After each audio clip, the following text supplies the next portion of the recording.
This podcast was made possible by the Office of Communications for the Catholic Diocese of Arlington, which is funded in part by the Bishop's Lenten Appeal and the Catholic Communications Campaign.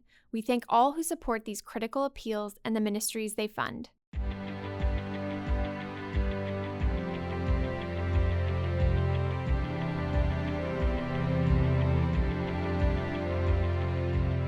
You're listening to Searching for More, a podcast of the Diocese of Arlington. On this episode, you might know her as Miss Virginia 2019, but what you may not know about Lisa Stover is how she lost her mother and suffered a miscarriage just before the pageant.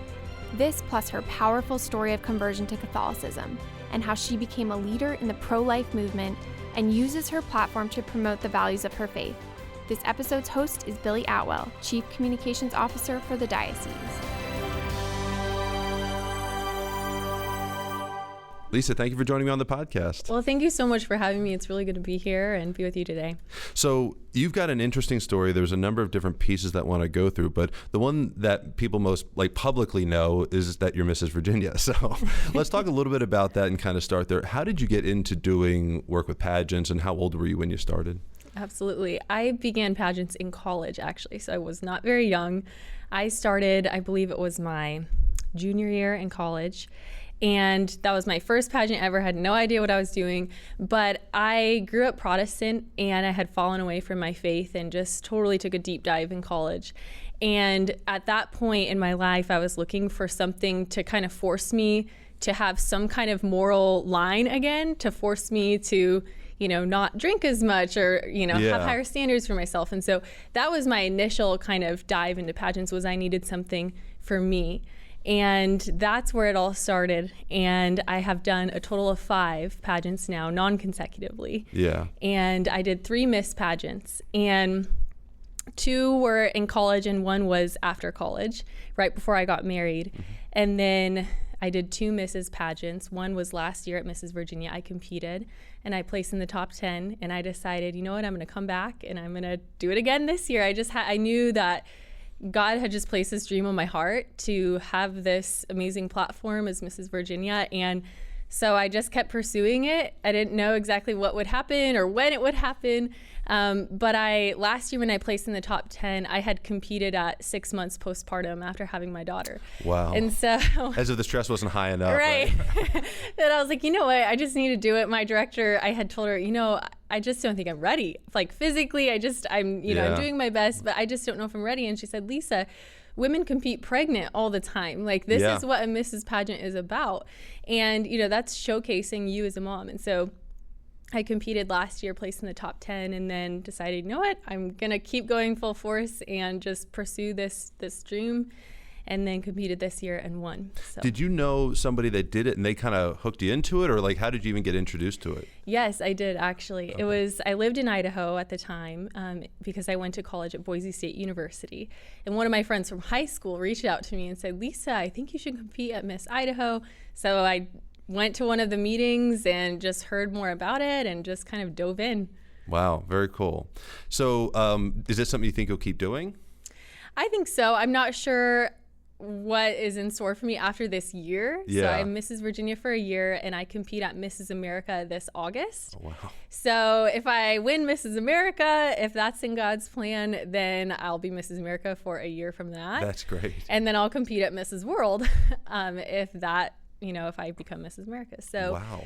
That is kind of the trail down there. But if I don't become Mrs. America, I'm still Mrs. Virginia for the rest of the year. And so really excited just to see what God has in store for the rest of this. You mentioned a minute ago that you grew up Protestant. When did your conversion take place? How did that all work?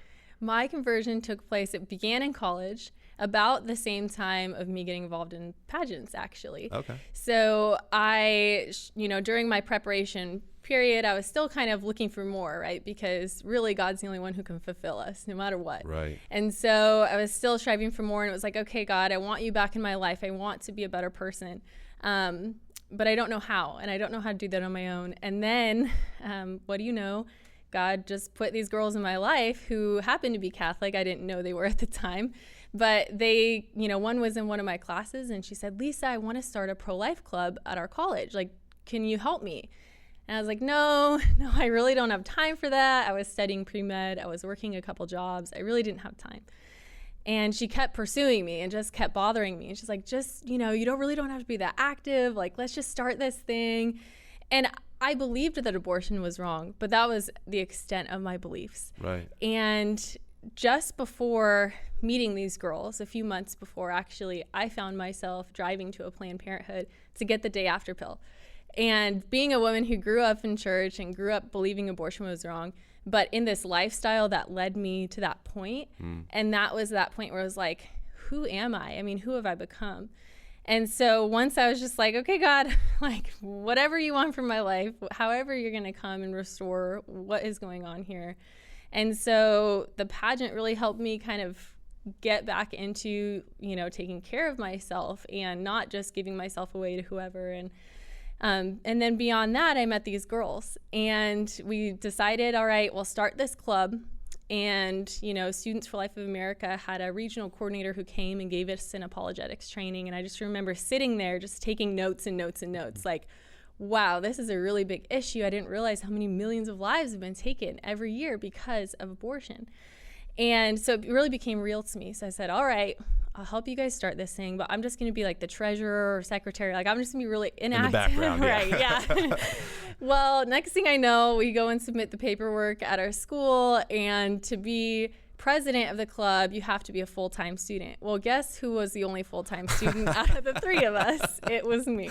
So next thing I know, I'm president and leading this thing, having no idea what it means to be a leader, or, and so God just kind of like put this in my lap. This is a quintessential God story. Right. You want to just like float in the background and not be noticed, and right. then you're president 5 minutes later. Yes, yeah. So that forced me to just, start understanding, being pro-life. And it's like, all right, I understand why abortion's wrong. And then that led into, well, contraception might be wrong. And then this whole following down that path and starting to recognize all these values that I really had lost in my life. And once that started to happen, I started asking these two girls, which I found out they were Catholic, because a couple of our meetings were at the Catholic Newman Center on campus. And I was like, okay, I guess these girls are Catholic. I don't know. So then I started asking them questions about what they believed and just seeing their faith in action. And I had tried going back to the Protestant churches I grew up in, and it just felt like to me something was missing. And recognizing especially how important pro-life was to me at that point, I got really tired of going to the churches and asking, hey, can we announce this event we're going to do at our campus? And, we'd love people to be involved in the pro-life efforts, and they didn't want to touch it with a 10-foot pole. Wow. And so then going to the Catholic churches, you can speak at Mass, you can share what's going on. And that picture, that testimony to me was huge. And, just seeing these two girls I started the club with be so authentic in their faith, standing up for their beliefs about life, unafraid of what people thought of them or cared. And they just wanted to make a difference and help save lives. And so that spoke to me. So I just kept asking them questions, why do you believe this and why do you believe that? Because I grew up believing that Catholics weren't Christians. Right. And I had all the, normal hesitations of non-Catholics. And they answered everything for me, or they'd say, Lisa, I don't know exactly how to answer that, but I'll find out. And so they would come back with the answers. And finally, they kind of probably got so sick of me asking them questions all the time that one of them just said, Lisa, there's this thing called RCIA. You should go. You can ask all your questions. You don't have to become of them. you don't have to become Catholic, I promise. And I was about to graduate at that point. And I was taking a job with Students for Life. And so I moved up to Seattle. Wow. And I found the RCIA group at the Newman Center at University of Washington and started there. And, that really started things started falling into place. And at that point, I was full throttle pro-life, movement, because I was working for Students for Life. I was training students to do what I had done. So it just really came full circle. And so that's kind of where my journey really came into fruition. And then halfway through, I moved back to Idaho and was still working for Students for Life in the Northwest, but moved back and finished RCIA there and became Catholic in 2014. So as you've done these pageants, usually you have some sort of platform where you're talking about certain values and things that mean a lot to you. What are some of the things you've kind of incorporated into that work? Absolutely. Well, when I was a student, when I was running in the Miss division in Idaho, my platform was the Pregnant on Campus initiative, which is an initiative that Students for Life runs. And it's basically to provide tangible support to pregnant and parenting students on campus. So providing those tangible things like diaper changing tables in all the bathrooms, or diaper drives, or babysitting for students who have kids. And so all those different areas that are just such a need. And so that's what I initially incorporated. And then now as a Mrs. and just really reflecting on my story and how I can make an impact here in Virginia, especially when I was young, when I was actually 8 years old, I was suddenly unable to walk. And doctors were puzzled. They couldn't figure it out. And after months and months of tests, they told me, Lisa, I don't think you'll ever be able to walk again. And they couldn't figure it out. They had no idea what, it's just, we have no idea what caused this. We have no idea if you'll ever walk again. And it was so hopeless as a child, not ever knowing if I'd have a normal childhood or what things would look like being in a wheelchair the rest of my life. And looking on that and how my family, was a huge part of that, and just feeling so hopeless, not being able to do PE or any of that. Well, a few months into this whole thing, after just hearing you may never be able to walk again, I had a doctor appointment one day, and the day before, my godmother had flown out, and she said, "Can I pray for you?" And she prayed for me. And I just remember it being such a powerful prayer. And I don't remember what she said or anything. I just remember you could just feel God moving. And the next day I woke up and I'm like, I feel like I feel better. I don't know exactly what this means. And I was able to walk, and I'm like, Mom, what does this mean? Am I going to not be able to walk again? Is this temporary? I mean, what's going on? So we went to the doctor appointment where they were going to send me home with a stay-at-home nurse and an IV. And he said, I can't explain it. I can't explain why you couldn't walk. Can't explain what happened, but it's just a complete miracle that you're here walking today. And he said, if you can go out back, because they had a playground in the back, and he said, if you can go do a cartwheel, then just, you're probably healed. I mean, I don't know what to tell you. So I went out back with my mom. It's the cartwheel of a lifetime. Right. It's all on this. And so I went out back with my mom after the appointment, and I did a cartwheel, and I just remember that just joy over me of just feeling like, holy cow, I never thought I'd be able to do this again. Wow. And so that miracle in my life, I mean, it always has played in some way to any time I tried running track in high school, or I ran the Marine Corps Marathon, anything like that. I'm just so grateful that I have that ability. But so that day, really just reflecting on that, I decided to start an initiative last year called Cartwheel to Hope because of that. So what I focus on as Mrs. Virginia is helping to build support for families who are facing a life-altering diagnosis or disability. Wow. And so that's really just been where my heart has been, in just helping families and mothers, because I've been that family member even recently in a hospital for a week at a time, just at the mercy of family and friends bring you meals or whatever it may be. So I just know how important it is to have that support system. What a beautiful witness. That's really remarkable. How did those health issues as a kid, how did that impact your relationship with your parents? Do you have brothers and sisters? Or? I do. I'm the youngest of 6. Okay. And it really impacted my relationship with my mom because she was a stay-at-home mom. So I was with her a lot more. She would take me to all the appointments and everything. And my dad worked multiple jobs at a time to provide for us. And so he was gone a lot. And so this was a time to really get close with my mom. Yeah. And my siblings didn't quite understand everything that was going on. My oldest brother is 10 years older than me. So he did, obviously. But it really just, anytime we face a trial in our lives growing up in our family, because we face a lot of trials, but it always brought us closer together as a family. And so that was just another opportunity for God to just work in that way for us, that no matter what was going to happen, he was still in control and it would all work out. Your mother had 6 kids in 10 years? Yes. That's all I heard. Right there. Yeah. Well, actually. I'm only kidding. But that is really, what a saint. Now, actually kind of staying on that topic of your mom, you had a couple of really devastating experiences just prior to competing, which is part of the story where I said we have to interview you for the pod, because I think it's really important for people to hear this witness. So just kind of take us through those months leading up to it and everything that happened there. Absolutely. So it really began, like I told you, last year I had competed. I placed in the top 10, and I had decided I'm going to compete next year. So my, competition mode of prepping really didn't stop. But it was a very different preparation for me this time around. So different than it had ever been before. And I can't 100% put it into words how it was different. But one of the main ways was my parents live in California. And my mom had been facing breast cancer for the last 2 years. And she went through rounds of chemo and radiation and had surgery and everything. And so I would fly out there for a couple months at a time just to relieve my dad and take her to her appointments and make meals and just do whatever they needed done. Just because my dad was the full-time caregiver and just really didn't have a break. And so I just wanted to go and help.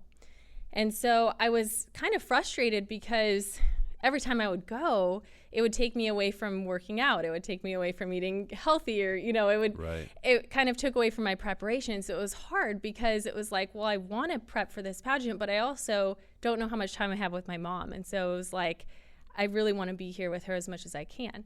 And so that took the front seat for me. Yeah. And I was talking with the last year's Mrs. Virginia, Eileen, a few months ago. And she told me, she said, Lisa, visiting your mom is part of your preparation. That's all part of your story. And that is really what pageants are about. And especially Mrs. is, the Mrs. America system that I'm part of. The motto is "We are family." And so she said, this is all part of it. This is part of your story. And just embrace that and just accept that God is preparing you for this through everything happening with your family. And so that really changed my heart and shifted my focus.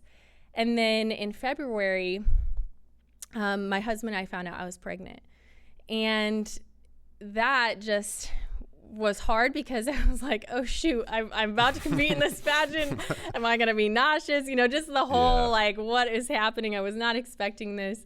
But you know what, God, your will be done, And so I was Did you have children at that point? Mm-hmm, I have a 1.5-year-old. Okay. So yeah, so I was excited, but also nervous and kind of like, oh my gosh, I'm not ready. I'm pro-life, but this is maybe not the best timing, just those things in your mind.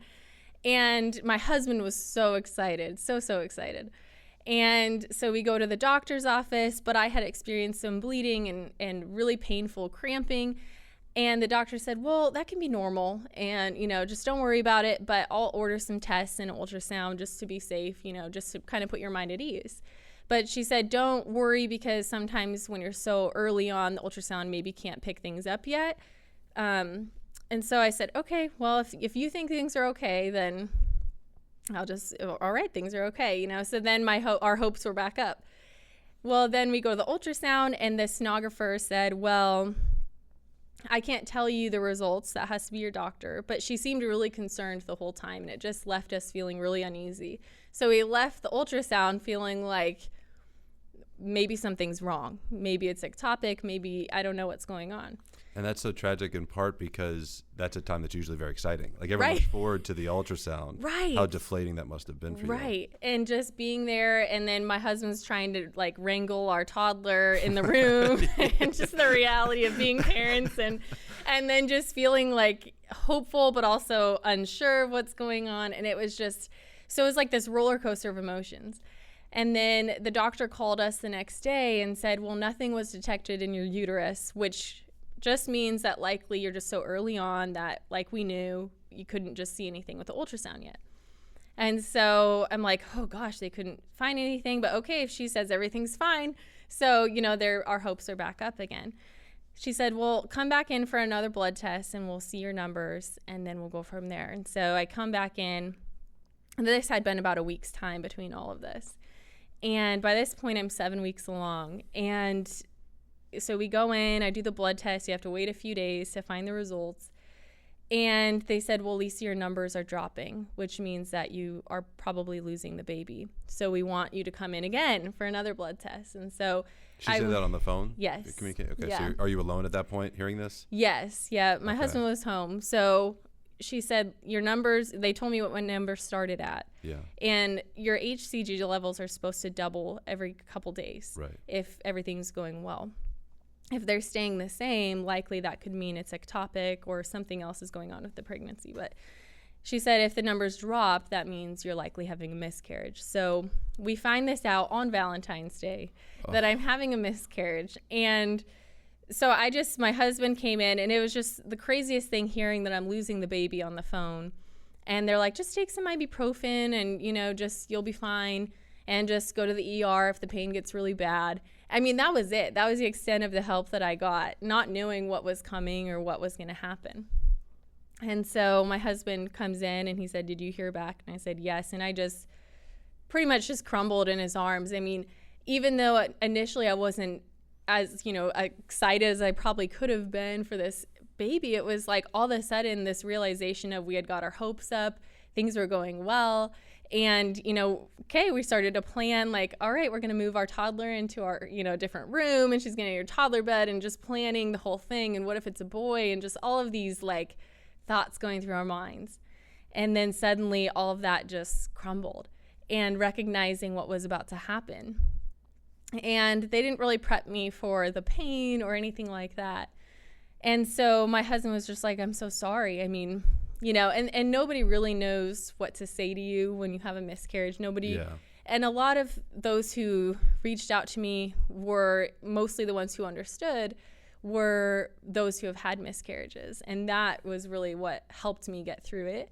And the only reason that I knew to reach out to them was because they had told me they'd had miscarriages, because miscarriage is just this topic not many talk about.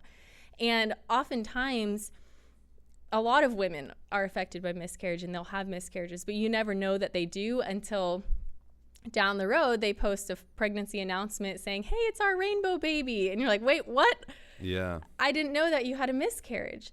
And so I just realized through all of this that so many women are suffering in silence and walking around wounded from their miscarriages and the loss of their child that they can only hold in their hearts, and just having nowhere to talk about it or no place to feel like they can. And one of the women I talked to about my miscarriage was my mom. And I called her and I said, Mom, through the beginning of this whole thing, I think I'm pregnant, but they think I'm losing the baby and all this. So I cried, and she reassured me. And it was just one of the last conversations that I had with my mom, actually, the last long conversations I had with her. Because a week later, we got a call that her cancer had taken a turn from the worst because it had spread to her liver about 8 months prior. And so she ends up in the hospital about a week after I have my miscarriage, and she's in California. And so they say, we think everything's okay. She has jaundice, which is typical with liver cancer and the complications of it. And so they're like, I think she's fine. We're probably going to send her home. And the next day they did another blood test before they sent her home, and it came back that her liver was failing. And so they told her, you have 2 days to live. And so here I am, just losing my own baby, and then all of a sudden recognizing that I'm going to lose my mom probably in a couple days. And so my brother called me and he said, Lisa, you have to get here as soon as possible. Like, you need to get on a plane right now. So my husband and I are like, he's looking up flights of like, when's the earliest you can get to the airport? And I'm throwing things in a suitcase. I mean, I don't even know. And I'm like, do I pack things for a funeral? I mean, what do I even do right now? And after going through my miscarriage, my body was still healing. I mean, something people don't talk about is that miscarriage is essentially pregnancy, labor, and delivery all in one. I mean, the contractions that you have and the pain that came with it, especially when you're at home on your own, I mean, not knowing what's coming. Essentially, I mean, I had these really strong contractions and went to the bathroom because I had an appointment, and pretty much like saw my baby. And it was just this like reality of, oh my gosh, what is happening right now? And so going from that to all of a sudden recognizing I'm going to lose my mom. And, I get on a plane, I fly to California and get to the hospital, and they said, we don't know. She's going to go into a coma. We don't know when, but get here as soon as possible. And I have, I'm the youngest of 6, and only 2 of my siblings live in California. 2 of my brothers are in the Army. And so they had to get special passes and approval to get there. One of my other brothers in Idaho got there as soon as he could. And so we all fly in and we get there. And I get there and I'm like, Mom, I'm here, and she couldn't open her eyes. She could listen and she could respond if you really roused her. But she was really starting to go. And I got there late at night, like 10:30. And, all night we stayed with her, and all of a sudden my brothers get there and all of us are sitting around her bedside. And that was the first time we'd been together as a family for a long time. And so it was just this recognition that this is the end. I mean, this is it. I mean, we're going to lose our mom. And we had thought we had another year at least. I mean, we thought, she was about to start chemo in 2 weeks. She was like ready for her next round. And next thing we know, she's, only with a few days or hours left. We didn't know. And so, the next day we all said our goodbyes. And I stayed with her through Wednesday when she passed. I didn't leave the hospital except for once to go get some toothpaste and a toothbrush because of things I forgot. So that's why I think it's really important just to provide those resources for families. But so I was by my mom's side holding her hand the whole time. And we tried to take shifts, and they're like, Lisa, you really need to go get some sleep. And I'm like, I'm not leaving because I don't want her to go when I'm gone, And so I talked to her and everything. And then after we all said our goodbyes on Monday, she went into a coma that night and was in a coma through Wednesday. And the last thing that she said to me was, I love you too. And so I'll always hold on to that. But the day that she passed away, and I want to share this because it was just so powerful. I mean, my mom was a stay-at-home mom, and she dedicated her entire life to us kids. Family was her mission field for her. And I mean, she never traveled the world. She never did all these things that sometimes we think we need to do in life. But for her mission field, she was a missionary to us kids. And she was never that mom that was like, oh, let's plan your birthday party or let's go shopping. She was the mom that was like scolding you if you stayed out too late, because like she wasn't sure what you were doing, or she was concerned for getting us to heaven. Yeah. And that always spoke to me. That was always such a testimony of her life. And the day that she passed, we had turned on some worship music, and it was actually Ash Wednesday when she passed. And we turned on worship music in her room, and we're all sitting by her bed, and I'm just holding her hand all day, and we're talking to her. And all of a sudden, out of the blue, I mean, it was a sunny day, nothing crazy outside. And just about 5 minutes before she passed, this huge storm came in. I mean, there was just like hail outside, and it was the craziest thing. And then once she passed away, it continued storming for a couple minutes, and then it was done. And we looked outside because it was just it was like one of those storms where you're like, do we need to get away from a window? I mean, it was, It was scary. But we looked outside, and there was hail, like big, like golf ball size hail out on the ground outside. And it had caused a lot of flooding in the area, I guess. But when we left the hospital that day, after she passed and after we, got her things and everything, the hail and everything on the ground was just right outside, like her window. It was just the craziest thing. And it was just like, God's like, this is her time. Like she was such just a beautiful and holy woman. But it was just amazing to see that, to see like heaven being like, yeah, we're taking you now. Like, this is your time. And it was the whole time leading up in the hospital, talking to my mom, and just she was there, but she wasn't responding. And once she passed away, I remember just looking at her and just thinking like, that's not my mom anymore. Like, I couldn't say anything to her because that wasn't her. Like, she was gone. And my dad talked about how when Jesus had risen from the dead and they had come to the tomb and they said, he's not here, like, for he has risen. Right. And like, why do you come here to look for him? Because he's not here. And he talked about that right after she left. He quoted the verses, and it was so true. It was like her soul was gone. I mean, that was not our mom anymore. And it was just, it was really heartbreaking for all of us. And we just sat by her bedside for a long time, just crying and just being there.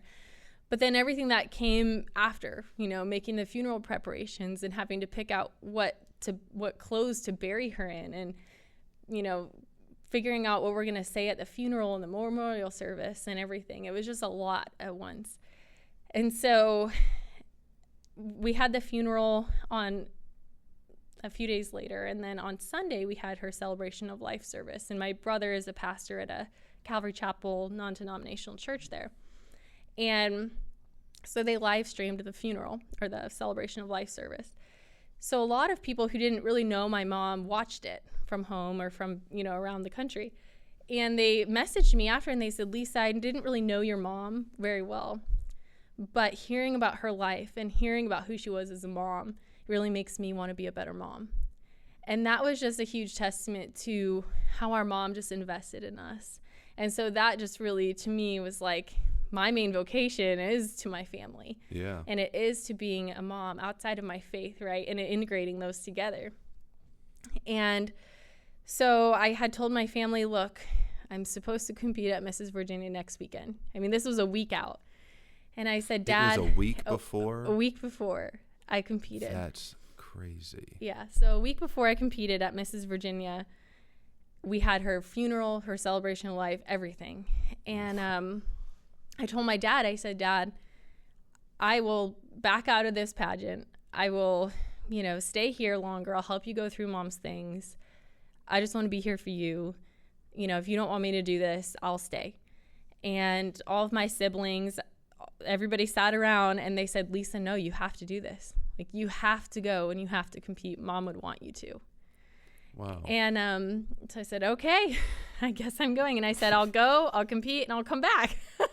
And I'll come help you after. But I had just felt like, okay, there's something different about this year. And at that point, it was like, God, all these crazy struggles and adversity I've been facing, like, you must have something big in store for me, because this is a lot, Yeah. And my mom, when I had gone to her chemo treatments with her, the first time, I will never forget, when I went to her chemo with her, we get to the cancer center and she introduces me to everybody, all the nurses and everybody at the chemo center. And this was last summer. She said, hey, everybody, this is my daughter, Lisa. She placed in the top 10 at Mrs. Virginia. And I was like, oh, gosh, thanks, She's Mom. a proud mama. Yeah. So I was like, wow, I didn't realize you were that proud of me, but okay. And I mean, she was always one who would be really proud of you, but would tell everybody else but you, And so I never really knew. Until then, I was like, wow, she really was really proud of me.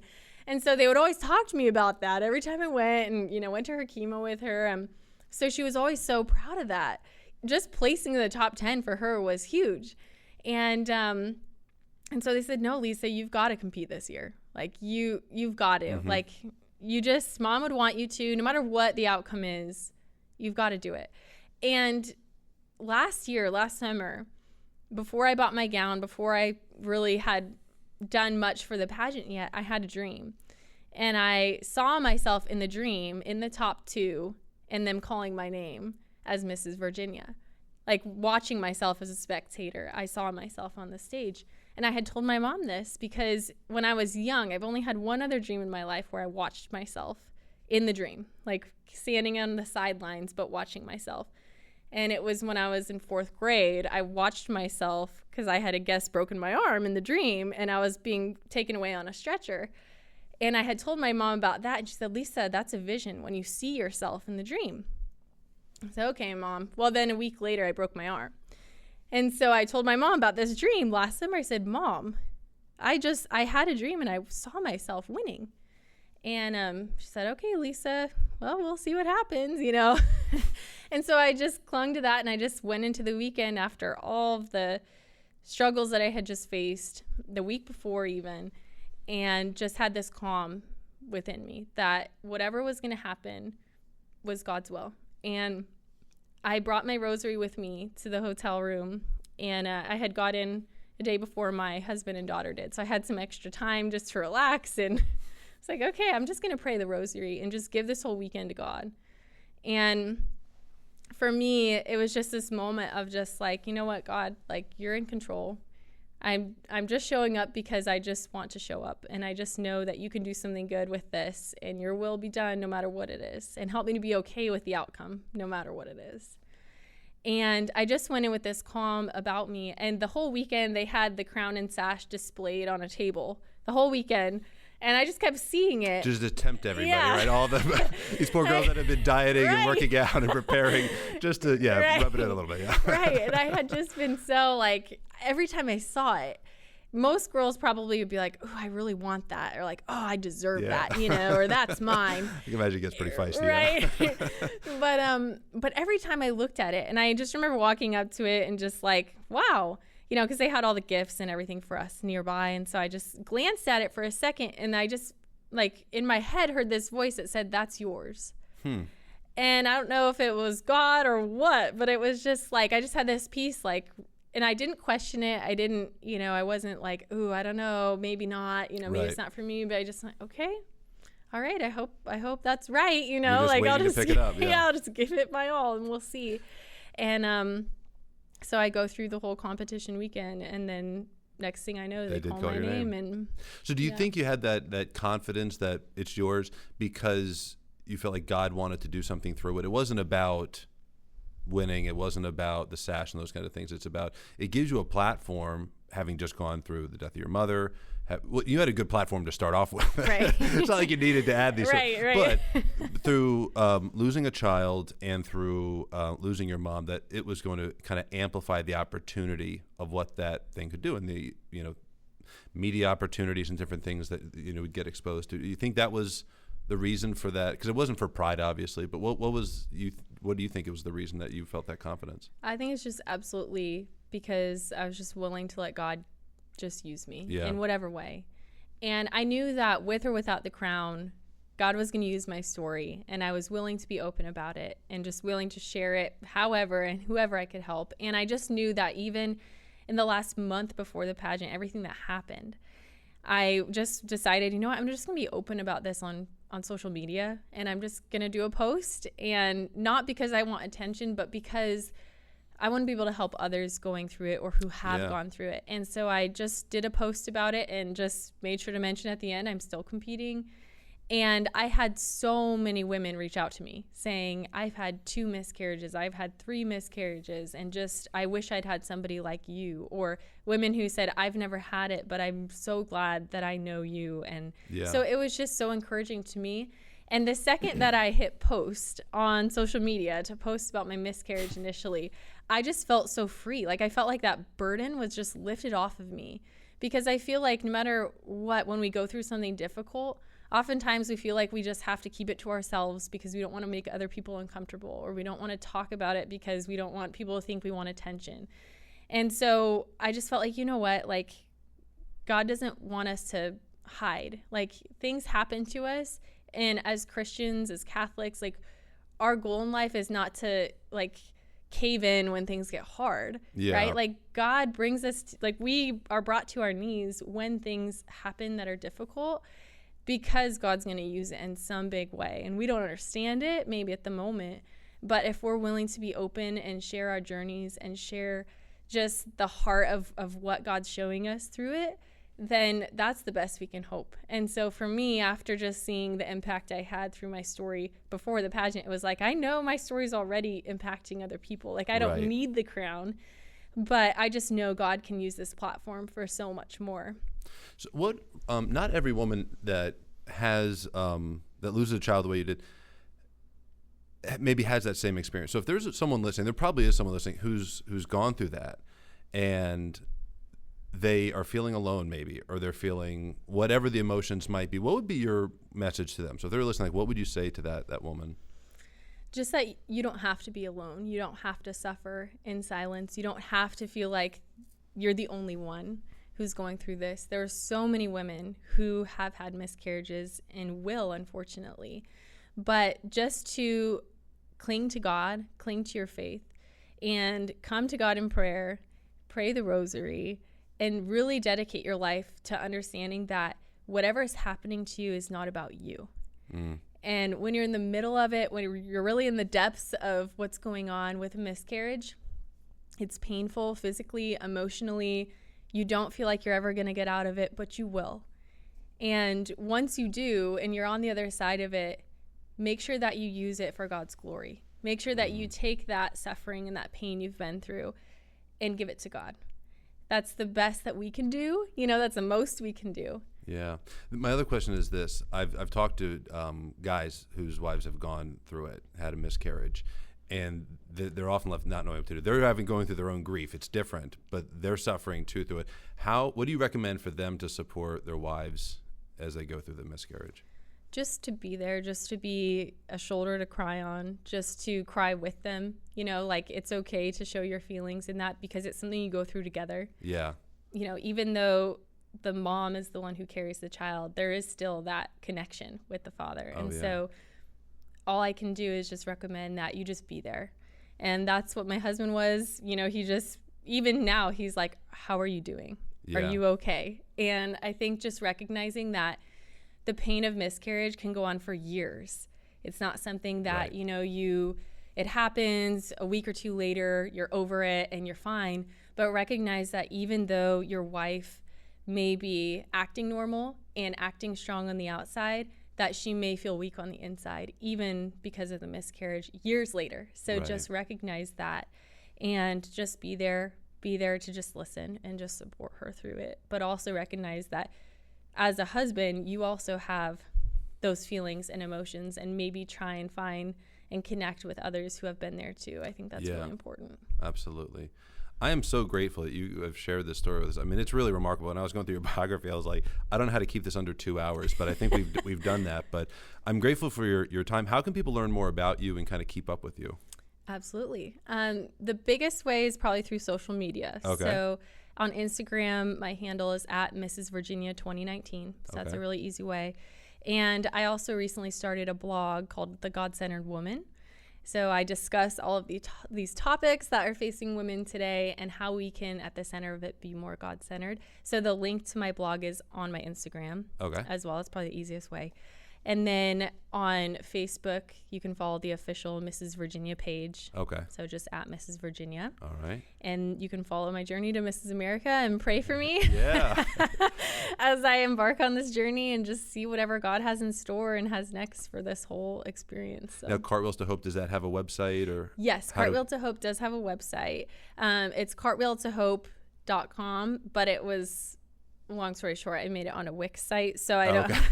So but there is a Cartwheel to Hope Instagram, so that's the easiest way to find it. There we go. So at Cartwheel to Hope. As all good things, we can find it on Instagram. Yes. Right? So Instagram's easiest. There's also, I talk about it and we'll post things about it on my social media as well. So if you have a hard time finding it or can't remember, you'll find it through my social media as well. So. Very good. Well, again, thank you so much for this story and for your time. Absolutely. Well, thank you so much for having me. It's really an honor to be here.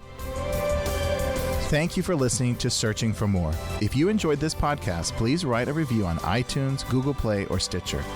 Also, make sure you follow the Diocese and the Arlington Catholic Herald on Facebook, Twitter, and Instagram.